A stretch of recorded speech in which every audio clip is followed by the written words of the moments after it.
25 जून 1975 में ये आनी बानी लगाई थी और आज उसको 50 साल हो रहे और ये संविधान की हत्या दिन मनाया जा रहा है। ये हमारे देश में एक ब्लैक डे के अनुरूप जो है एक काला दिन हम कहते हैं, ऐसा ये दिन आज मना रहे। संविधान की हत्या उस दिन हुई थी और लोकशाही की हत्या हुई थी और वहां पर जब भी इमरजेंसी लागू कर दी तो पूरी तरह सत्ता बचाने के लिए लोकशाही लोकतंत्र को खत्म करना ये लोगों ने अस्वीकार कर दिया और लोग रास्ते पे उतर गए और इमरजेंसी के खिलाफ रास्ते पे लड़े भी और सभी लोगों को जेल में डालने का काम उस वक्त किया गया। और उसी के अवसर पर आज जो आनी बानी के खिलाफ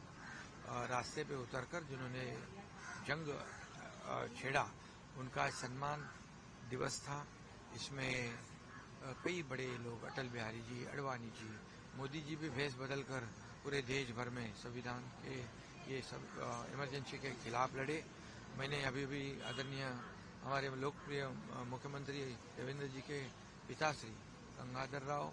फडणवीस ये भी उसमें थे, कई लोग थे।